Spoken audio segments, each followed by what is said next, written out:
Hi everyone, I'm Kat Perez. Buenos dias. Still morning.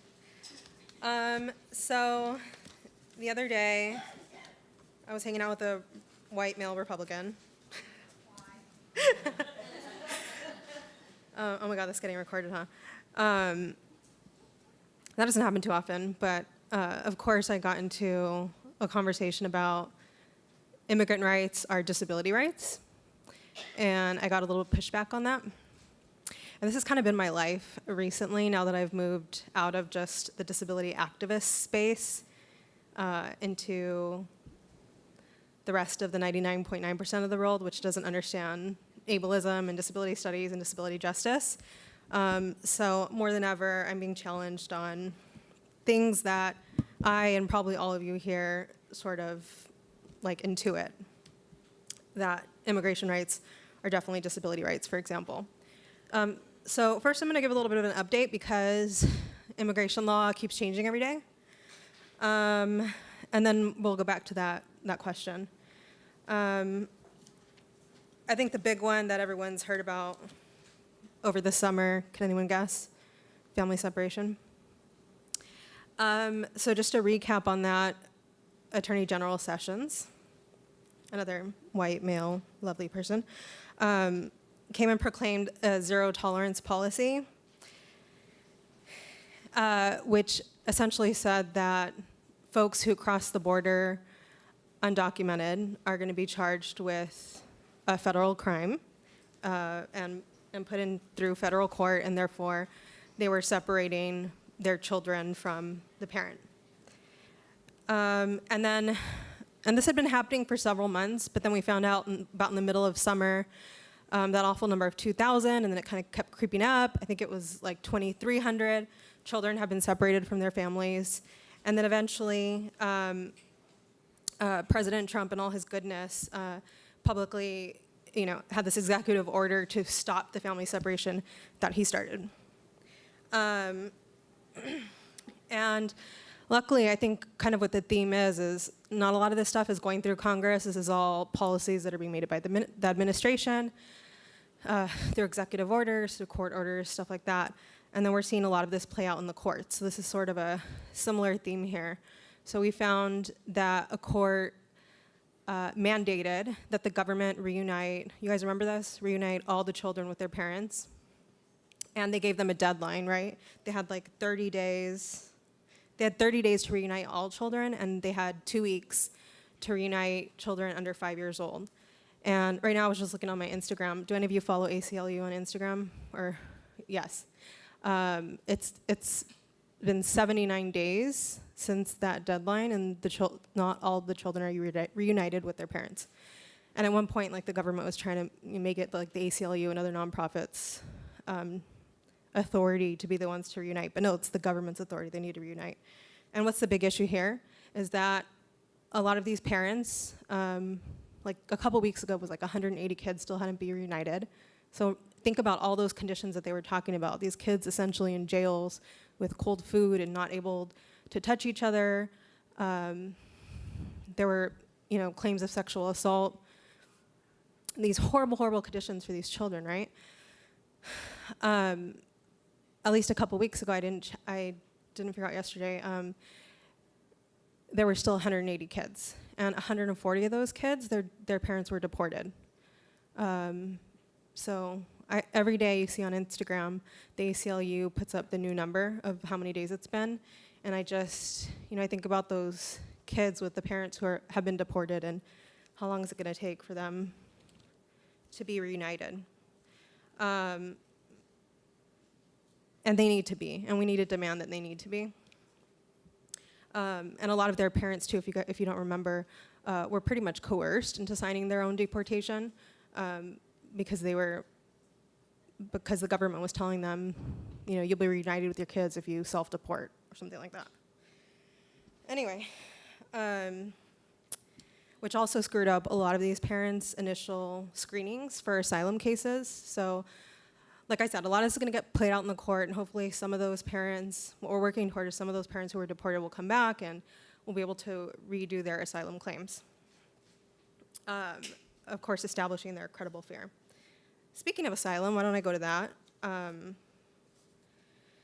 So we know that, again, lovely Attorney General Sessions brought a case into court and basically increased the burden for folks to make domestic violence and gang-related claims for asylum cases. So, and I think that case is called something like Matter of AB, essentially undoing 20 years of asylum law.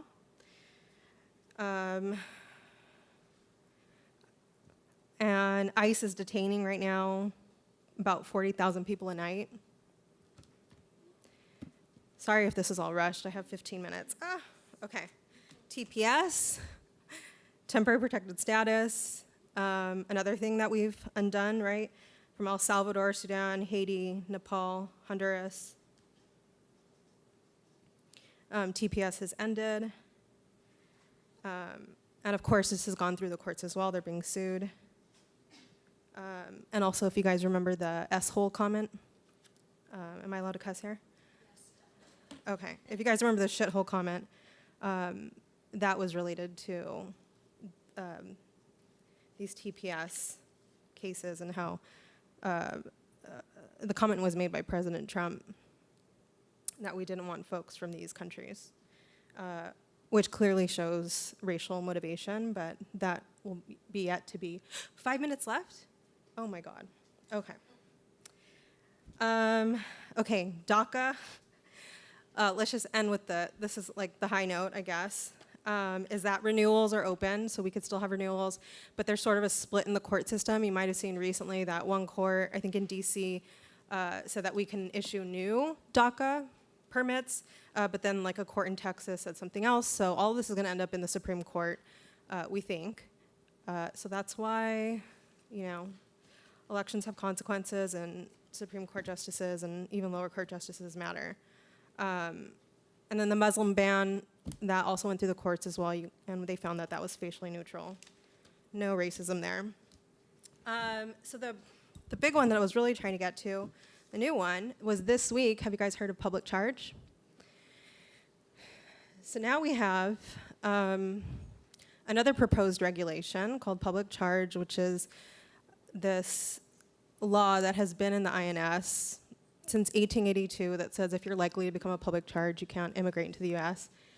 But it's been defined vaguely, or at least in summary, you couldn't immigrate if you were gonna have to use cash assistance programs, and now they're extending it to non-cash assistant programs, including Medicaid, which is a huge one for our community, housing assistance, SNAP, Medicare Part D. And let me just get, I have so much stuff on this. I mean, basically, this is gonna affect a lot of folks, particularly because of what's called the chilling effect, which is folks who are uncertain about whether or not being on certain programs is going to impede their ability to get legal permanent resident status or green card, will stop doing those programs. And remember, these are a lot of families with children. A quarter of US children have at least one immigrant parent out there. So this chilling effect is really what we're worried about, which is why, when they dropped this behemoth 400-page public charge rule earlier this week, like I'm on a listserv, the coalition that I'll talk really quickly about that I'm on. We're part of a group of like 1,500 organizations who are really strongly opposing this, have just sort of poured through it. The law is very complicated, even for someone like me who's an attorney.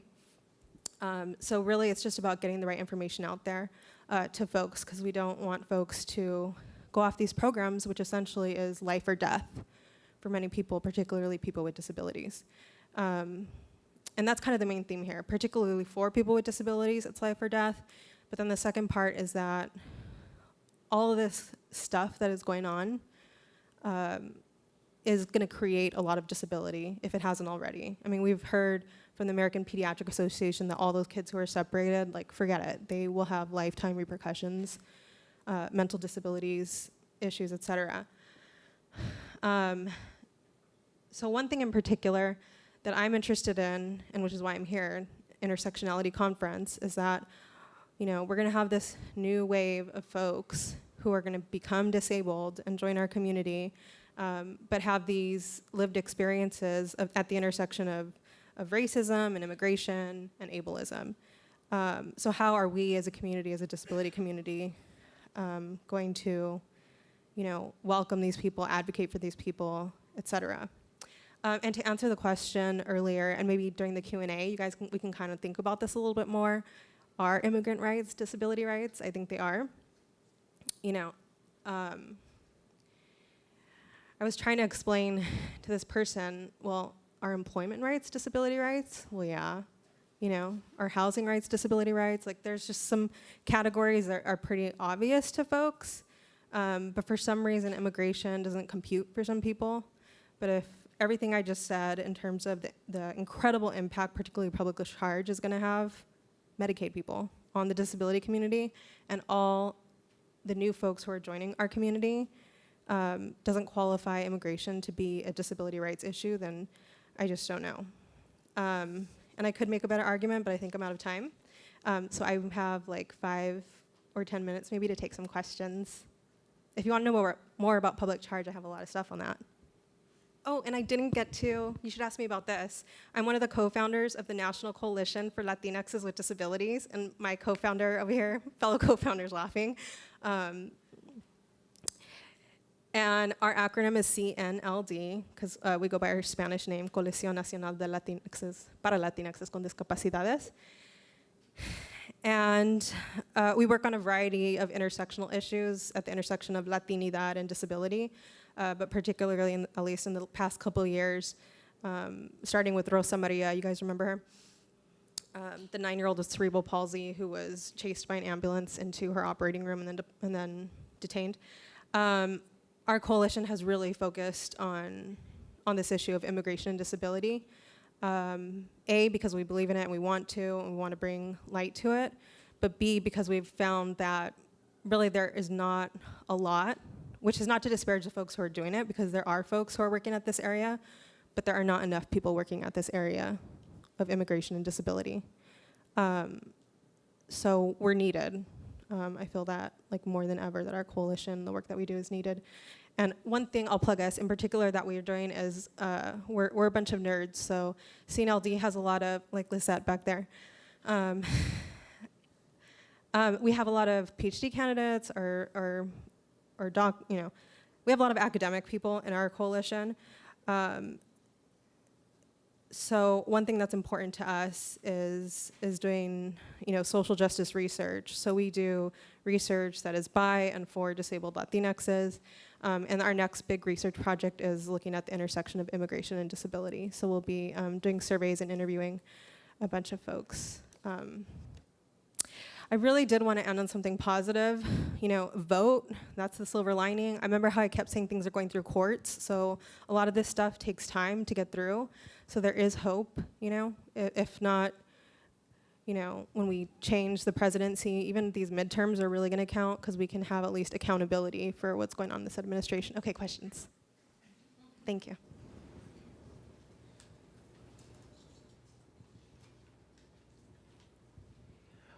Hi.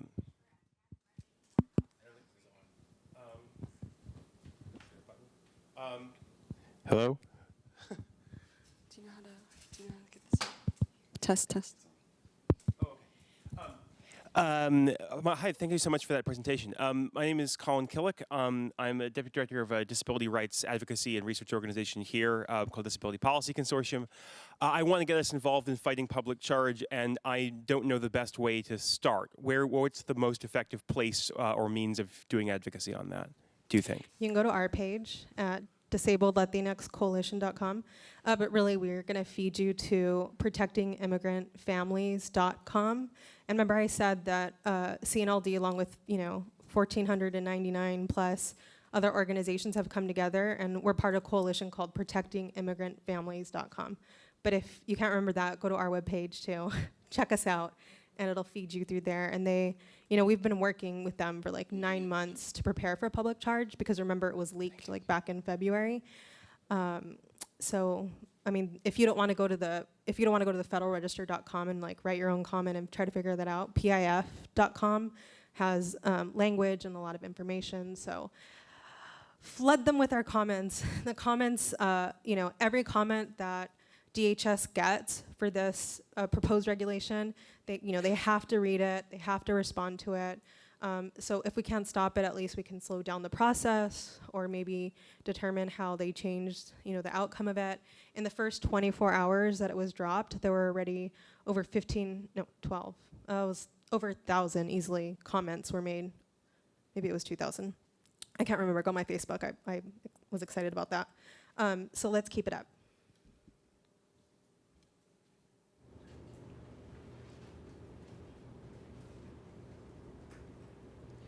How long is the comment period open? The comment period is open for 60 days, and correct me if I'm wrong. Maybe I have it somewhere in my notes, but I think it dropped on September 10th, which means that it'll go to December 10th. Oh my God, which reminds me, because there's like so much going on in immigration, but there's this other regulation proposed too. You can just Google like Flores settlement regulation, and that one closes on November 6th, election day. But that one's really going to go through the courts, so like public charge, let's focus on that, December 10th. And also too, it's important to write like unique comments because, if they keep getting the like boilerplate ones, that's like easy for them to respond, right? So like I said, it's like a 400-page regulation, but if you could find something unique in there to talk about how it affects you or folks in your community, that will be more impactful. I also agree with all of that and would add, so voting and census. Census is also coming up. It's 2020, but it is coming up fast, and people are very scared among groups to do this because for immigration, they want it to be a census, the census to have a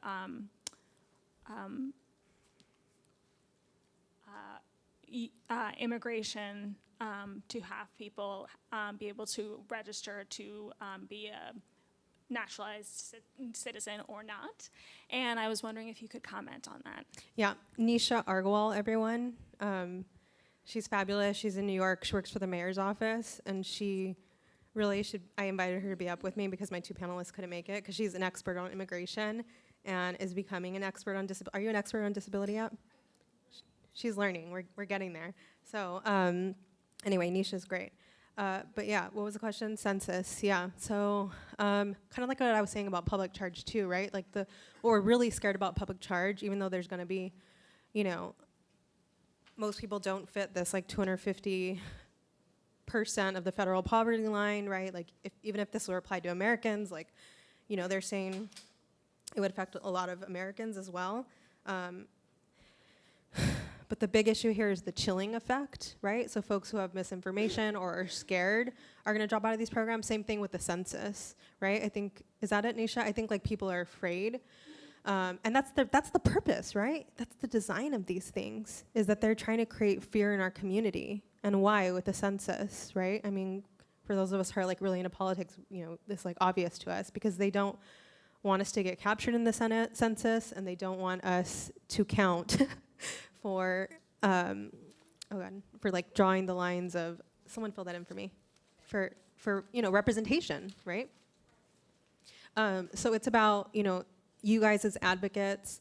It's about going out and telling folks, giving them the right information and telling them not to be afraid. Though of course people's fears are, we have to recognize that as well. Yeah.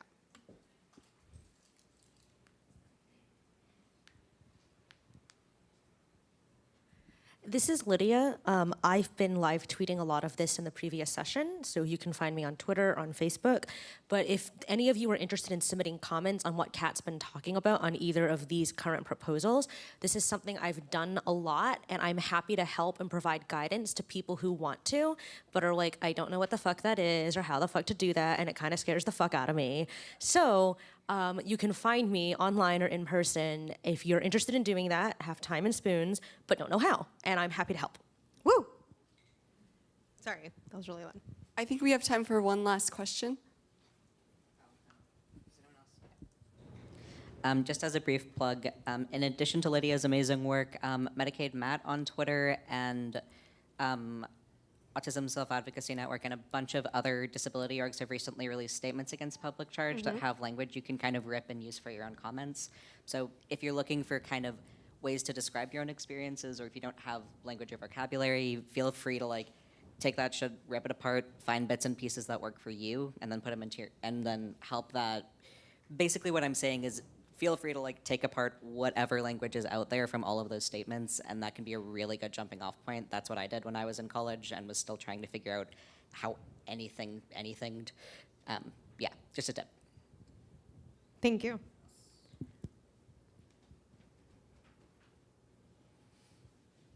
Okay, sorry guys, Time Master here. We are out of time, but I do want to let you guys know that we do have a book sale downstairs, so please definitely check it out. Do head and get some food and, fill our belly for more conversation. But the room is available for more conversation if you want to continue to engage with Kat. Let's give Kat Wait, I pop have, one I have more a question time. first. Is everyone convinced that immigration rights are disability rights? Oh, you guys are easy. Get out of here.